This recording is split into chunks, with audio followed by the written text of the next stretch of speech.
There's $200 billion sitting inside the Social Security Administration right now, already approved by federal law, and not $1 of it goes out automatically.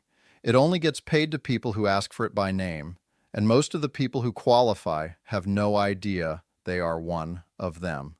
This is not a video about just a group of government retirees, not about one profession. By the time I'm done walking you through 5 yes or no questions, you are going to realize this touches teachers, firefighters, police officers, federal workers hired decades ago, postal workers, transit employees, basically anyone who had a job where Social Security tax was never taken out of their paycheck because that job had its own separate pension instead, and this is the part almost nobody hears. The husbands, wives, widows, and widowers of every single one of those people, even if that spouse never worked a job like that themselves. If you answer yes to all 5 questions I'm about to give you, the odds are overwhelming that Social Security owes you a check right now, and very likely a permanently higher monthly payment going forward. Stay with me through all 5, because the 5th question is the one almost nobody asks themselves, and it is the one most likely to be the reason nothing has happened yet. If you are not subscribed yet, go ahead and do that now and turn on the bell. This channel exists to catch exactly this kind of thing. Money the government owes people but never volunteers to hand over. Subscribe and let's get into it. Before I give you the 5 questions, here's the part that matters even if you've never worked a government job in your life. This rule doesn't just affect the person who worked the job, it affects their spouse, their widow, or their widower, even if that spouse spent their entire career in the private sector and never once worked for the government. And if none of this ends up applying to you or anyone you love, stay anyway, because at the end I'm covering 2 completely different kinds of Social Security back pay that have nothing to do with WEP or GPO, and one of them applies to almost anyone receiving a Social Security check at all, regardless of profession. Let me tell you about Patricia and Robert. Patricia spent 22 years as a public school teacher in Massachusetts. Before that, in her 20s, she spent about 6 years working retail and office jobs where Social Security taxes were taken out of every paycheck like normal. Robert, her husband, spent his entire career in private sector manufacturing, paying into Social Security the whole way through, the same as almost everyone listening to this. For decades, Patricia assumed 2 things that turned out to be only half true. She assumed her teaching pension and her Social Security would simply add together when she retired. And she assumed that if something happened to Robert, she would receive his full Social Security survivor benefit the same way any other wife would. Neither of those assumptions held up. Patricia's own Social Security retirement benefit, built on those 6 years of retail and office work, was cut by hundreds of dollars a month because of a rule called the Windfall Elimination Provision. And when Robert passed away 8 years into her retirement, the survivor benefit she expected to receive on his record was reduced to almost nothing because of a second rule called the government pension offset. Robert worked an entirely normal, fully Social Security-covered career, and his widow still got hit by both rules because the rules don't care whose paycheck the pension came from. They only care whose name is on the application. We're going to come back to what happened to Patricia because the ending changed, and it changed because of something that became law in January of 2025. Stop for a second because I want you to actually sit with that last detail. Robert did everything completely standard. Worked, paid in, never touched a government paycheck. And his wife still lost money on his record because of a rule connected to her job, not his. That is exactly why I told you a minute ago not to count yourself out just because you've never worked for the government yourself. If your spouse has, even decades ago, even briefly, you are already a candidate for what I'm about to walk you through. Here is the history in plain terms. Starting in 1977 and then tightened further in 1983, Congress put 2 rules into the Social Security system. The first, the Windfall Elimination Provision, reduced the personal Social Security retirement benefit of anyone who also collected a pension from a job that didn't withhold Social Security taxes. Most commonly teachers, firefighters, police officers, and some federal employees hired before 1984 under the old civil service retirement system.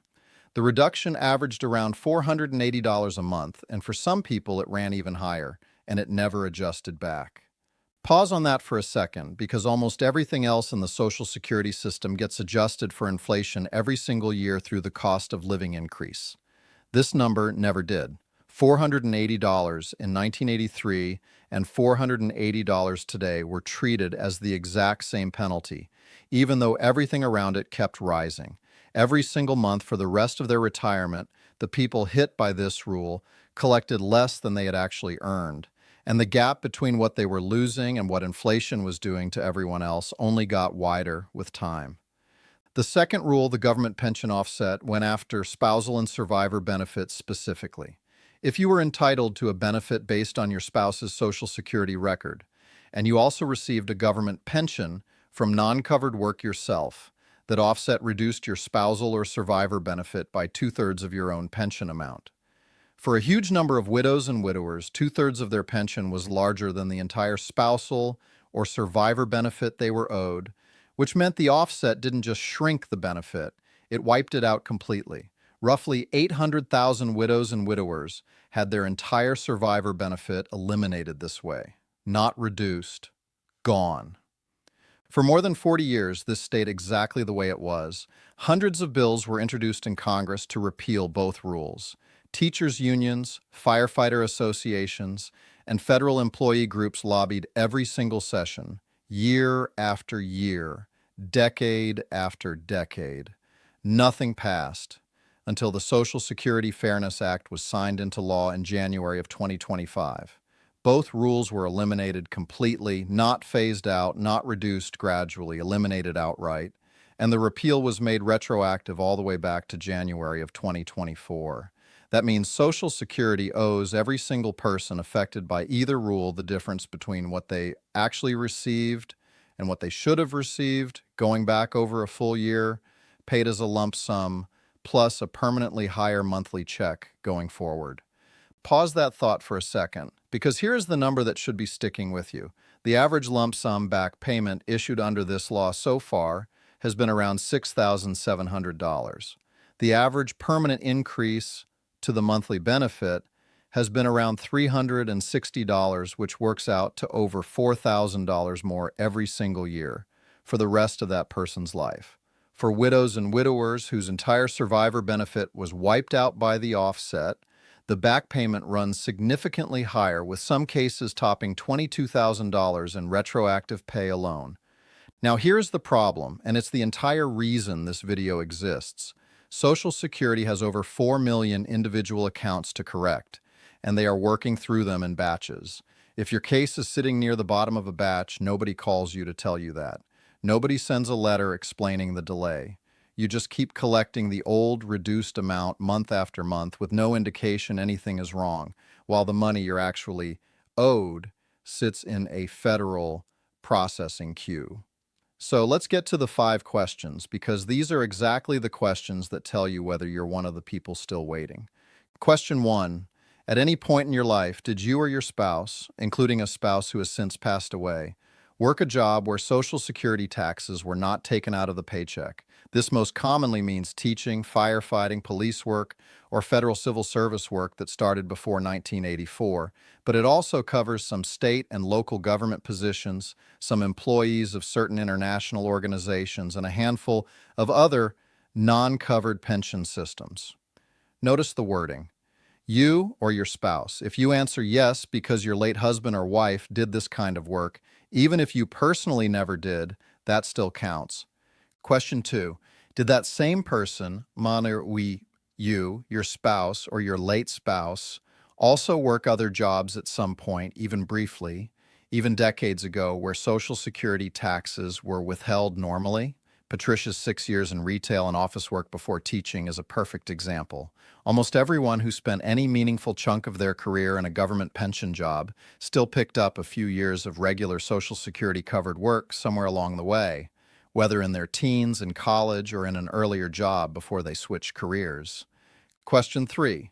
Are you or is your spouse currently receiving, or did you ever apply for and get reduced or denied, a Social Security, retirement, spousal, or survivor benefit? This question catches people who assumed there was no point applying because they were told years ago they didn't qualify, or that their benefit would be too small to matter. Under the old rules, that might have been completely true. Under the new law, it might not be true anymore. Question 4. Has your monthly Social Security amount stayed exactly the same since January of 2025, with no letter ever arriving that mentions the Social Security Fairness Act, the Windfall Elimination Provision, or the government pension offset? If your number hasn't moved and nobody has sent you a single piece of mail explaining why, that is not proof you're not owed anything. It is much more likely proof that your case simply hasn't been processed yet. Question 5, and this is the one almost nobody actually does anything about.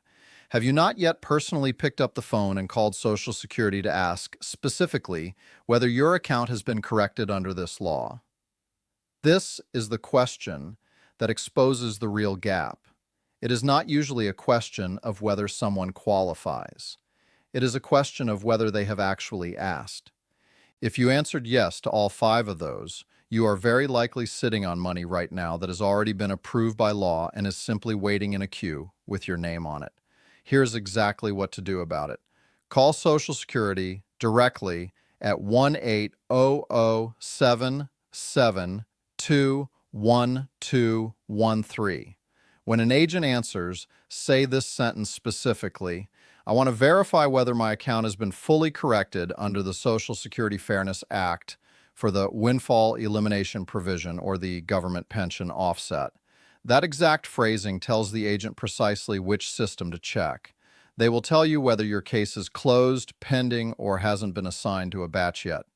If it's pending, ask for an expected processing date and ask them to note that you called. If they tell you it's closed and the monthly amount still looks wrong to you, say this: I would like to file a formal request for reconsideration. That phrase triggers a higher-level review of your entire correction record, not just a routine callback. There is one more wrinkle specifically for widows and widowers, and it matters enough that I want to slow down here. If your survivor benefit wasn't just reduced by the offset but completely eliminated, don't assume the correction happened automatically just because the law passed. In a lot of these cases, the original application was denied outright, not reduced, denied. There is no approved claim sitting in the system for Social Security to simply adjust upward, because there was never an approved claim there to begin with. If that's your situation, you may need to file a brand new survivor benefit application under the new law, rather than wait for an automatic correction that isn't coming. Ask the agent this exact question: does my case require a new survivor benefit application under the Social Security Fairness Act?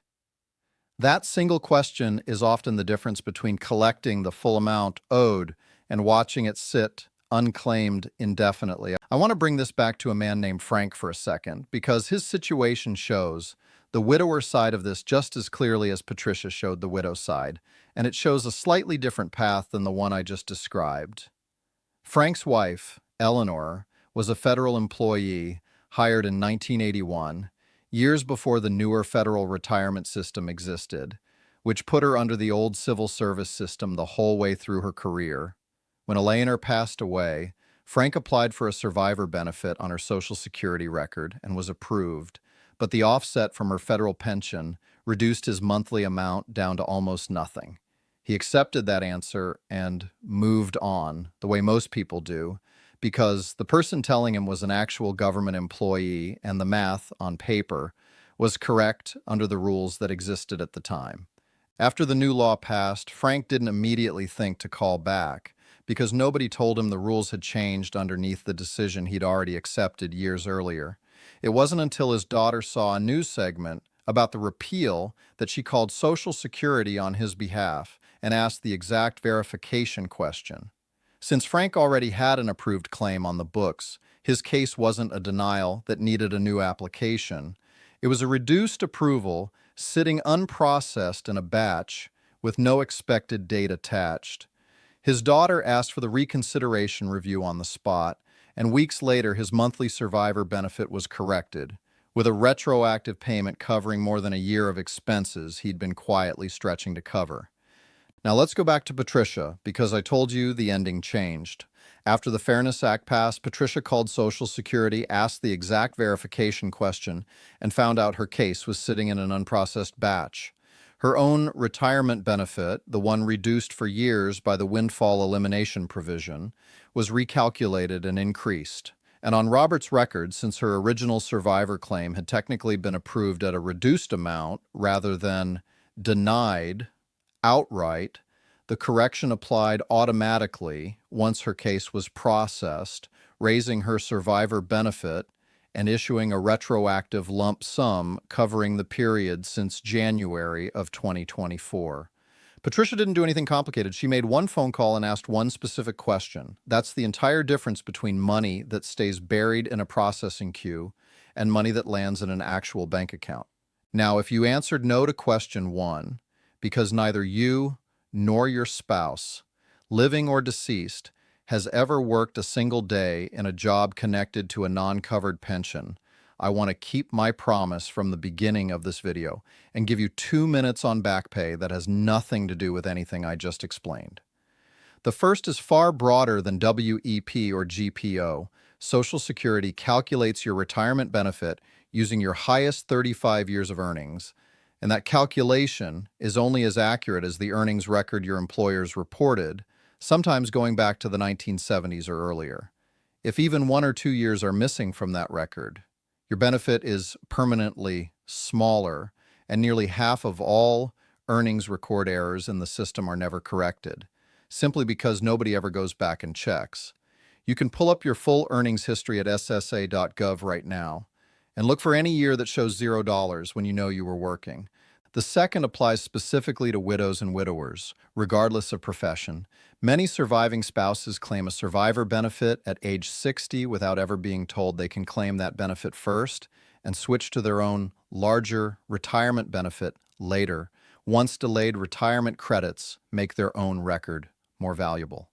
That switching strategy doesn't expire. It's available whether your spouse passed away last year or 20 years ago, and almost nobody who claimed early was ever told it existed. So here's where this actually leaves you. If you answered yes to all 5 questions, you very likely have a check sitting somewhere in a federal processing batch with your name already attached to it, and the only thing standing between you and that money is one phone call using the exact phrasing I gave you.